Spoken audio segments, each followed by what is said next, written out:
Thank you for watching South Georgia Hotshot.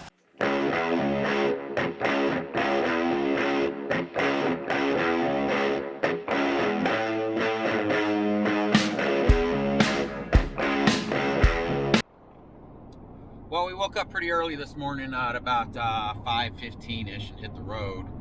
We're coming into, we just went through Reno right now. We've got about 20 more miles for Fernley, and then we'll be picking it up. So when the Raycon came in last night, forgot to mention this last night at Walmart. Basically, there's a lot of places in California where you don't have service, and you can't do anything. So I was on the phone with Lita, and then the phone dropped. Actually, she's like, oh, okay, the Raycon came in, and then the call dropped. Let me switch this around, make sure I'm looking at myself.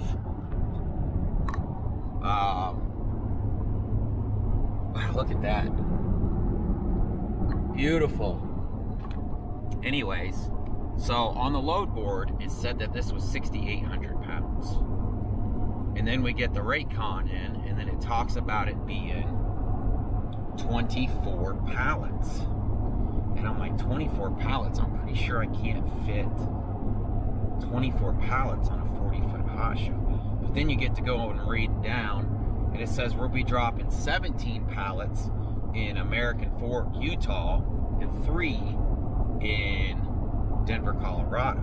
So, well, that's it's not even 24. That's 20 pallets.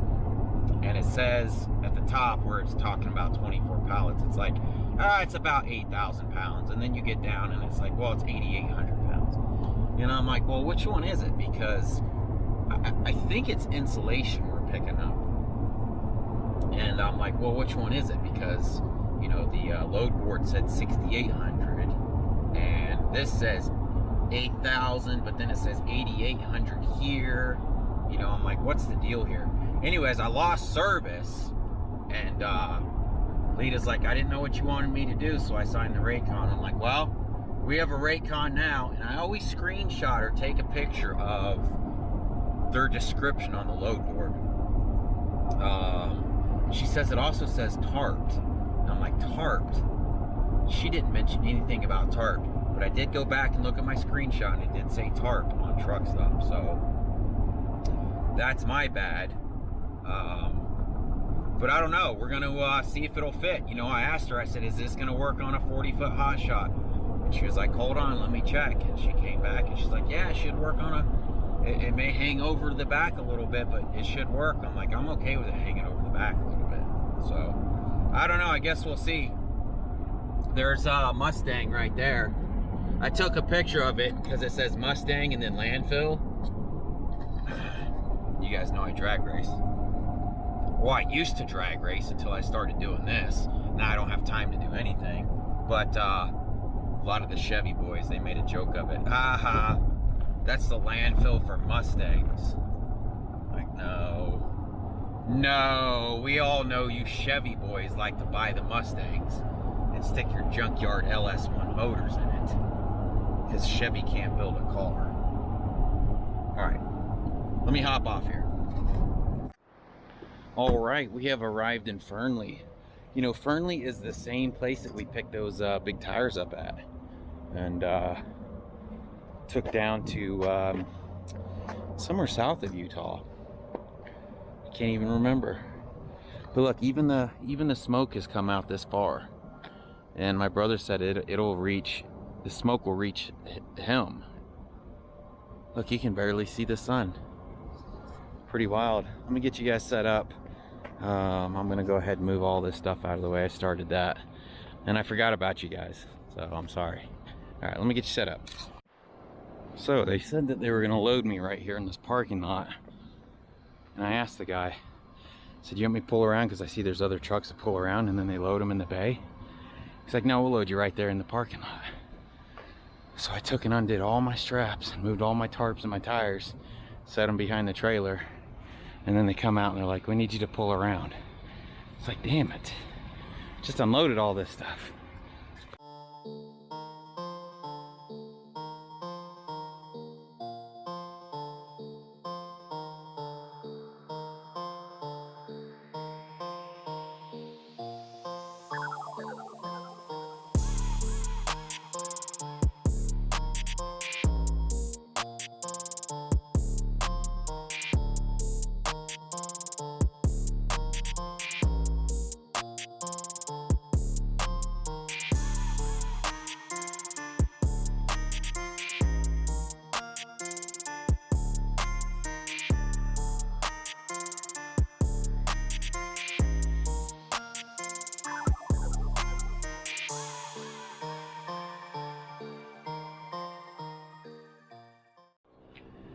look at that, huh? We even had to stick a pallet on the neck. That is crazy. I hope I'm not overweight. These are, so there's 17 of these at 246 pounds, and there's 3 at 1,400 pounds. So it should be like 8,000 something pounds, and we should be good. They only want the front tarps because of wind damage to the plastic, which is a good thing. I'm glad, because like I said, I missed that whole tarp part. I don't know. Let me set you guys up. We'll strap this thing down.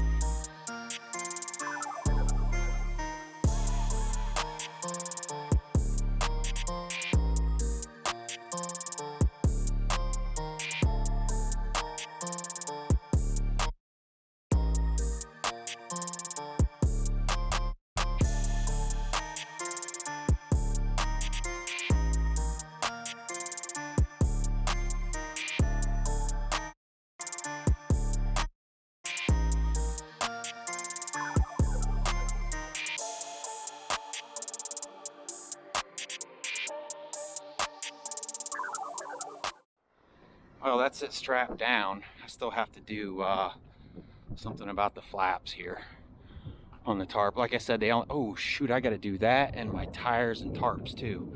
Man, I really hope I'm not over on my drives. I told them, so we've got a drop in American Fork and we got a drop in Denver. Like I said, 17 of them's getting dropped in American Fork, 3 in Denver. So after I drop the American Fork, I'm gonna look for something else to put on the trailer. So I told them to put the Denver load up front. Well, the Denver load, they weigh 1,200 more pounds. These weigh 1,200 more pounds than these. I think because there's plywood on it, and it's got 3/4 inch plywood probably. And this just has like little thin wood, if anything. So what I may do, had I to do it all over again, I would have told them to put that on the back, and then after they unloaded it, I would have had whoever unloaded it kind of move these around for me. I gotta go weigh this after we leave here because I just want to make sure. All this weight on the neck with this, with the 3 that are 4,000 pounds, has me super nervous. The tires are squishing a little bit, so I don't know. I may end up having to, God, I hope I don't have to come back here and have them move those. I don't know, we'll see. Hopefully not. Let me do something with this tarp, and I'm missing corners. I must have had some corners fall out of the truck, because I used to have a pile of corners. I'd love to put more straps on these, but I'm out of these corners. So, unless they're in this toolbox, or maybe this toolbox. I've got these corner ones that I never use when I tarp. I always forget I bought those after I tarp. And I can't check the toolbox up here because I already put the tires and the tarps up there. So I need to strap that down, then I need to strap that down. They didn't talk about that when I was talking to the broker. Damn it. All right, let me get this done.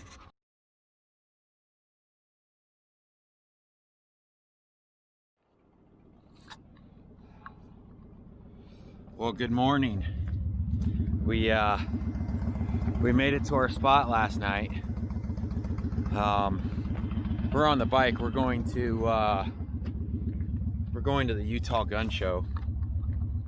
I'm gonna take the class to get my concealed permit. Anyways, when we got here last night, so I keep the trailer lock in this toolbox here, and well, we can't get to the toolbox because this is pushed all the way up. So I don't know if you guys have ever seen the way the lock works. It's like a clamshell that has a lock that locks the clamshell over the gooseneck ball part of the thing. Anyways, I was trying to get it out and I couldn't get it out. So I could just see the lock. So I came up with the idea, I'll just stick my key in it, unlock it, and then maybe the clamshell will open up and then I can wiggle it out. Well, then I end up dropping my keys down into the toolbox, which, man, I wish you guys could really see how hard it is to get in here. Man, I must have fiddled with that thing for 30, 45 minutes. I couldn't get it out. So, it's pretty cold this morning on the bike. Just the short little ride I did, I was like, oh, I wish I could get this truck disconnected because I want to take the truck instead of the bike. But since we can't lock it up. But yeah, I fiddled with it for about 30 or 45 minutes and I just couldn't get the lock out. So I was like, well, I'll just unbolt the toolbox from the trailer. The problem is the bolts are rusty now, and when you try to undo the nut on the bottom, the top just spins and you can't get to the top. So I don't know. We're on the bike. Anyways, I came back here because I got to get my passport and all, so that'll help with the whole process, I've heard. Plus, I forgot my toothbrush at the truck, so I couldn't brush my teeth at my brother's. There's my passport here. So yeah, that's what we're doing today. We're going to go to the Utah Gun Show, and we're going to take the concealed weapon permit class so we can legally conceal carry in a few of the states. Utah's concealed weapon permit is good for a few states. And what's weird is if you get it in Utah, you can conceal carry in Georgia under certain rules. I haven't actually read the rules. But if I get it in Georgia, I can conceal carry in Utah with no rules. I'm gonna get them both because they open up different states different ways. So yeah, I don't know how much battery we got on this thing. I might bring this with me here. Maybe we can grab a battery and see if there's anything cool. Of course, I can never find my batteries. Of course. All right, let me get off here, brush my teeth, and we're going to the gun show.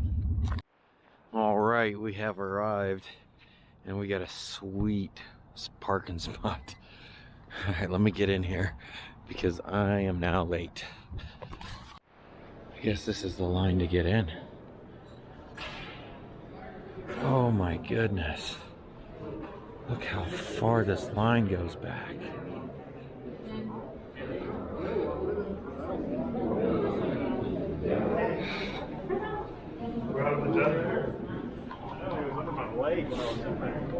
Oh my goodness.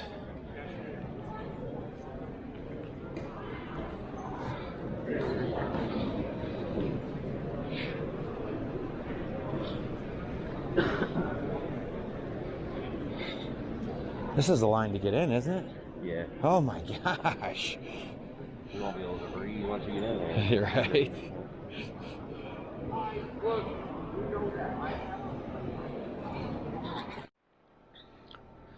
So everybody's just taking a quick little break right now.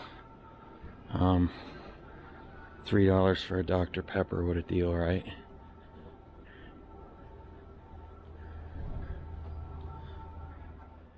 Well, a couple of things. Just finished up with the class. I can't get a concealed weapon permit in Utah. Something to do with Georgia. So I planned on doing this anyways. I was going to get one in Georgia and one in Utah, just because it opens up a few more different states. One does some things that the other one does, and so on and so forth. Anyway, so I gotta get my Georgia one first, and then I gotta put a copy of that in the envelope when I go to send that off. Another thing, so we took a break about halfway through, and I walked over to the vending machine, and it wouldn't accept my dollar bills. I don't know if my dollar bills were too crinkled or whatever. Anyway, so I'd use my debit card. So I swiped my debit card, bought a Dr. Pepper, $3, and then I went in and sat down, and I'm sitting there, and I had a guy walk up to me, He's like, hey man, I was in line behind you when you were buying your drink, and I noticed people were just able to push on the button of the drink that they wanted, and they didn't have to pay. He said, so I think it charged your card. So I went back and looked at the machine, and I guess after you swipe your card and buy the drink that you want to buy, you're supposed to hit cancel to cancel out so it doesn't charge your card a whole bunch of times. So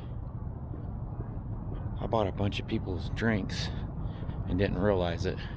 I'm sure they realized it. Anyways, the guy that came up to me and told me about it, he was pretty cool about it. He's like, man, I'm sorry, I didn't realize.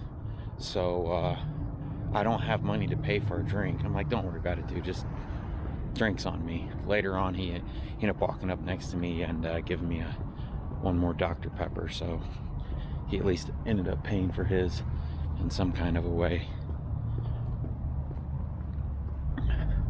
That's it. We've got that done. Now I'm starving. I didn't have anything to eat. I'm gonna go grab something to eat and head back to the house.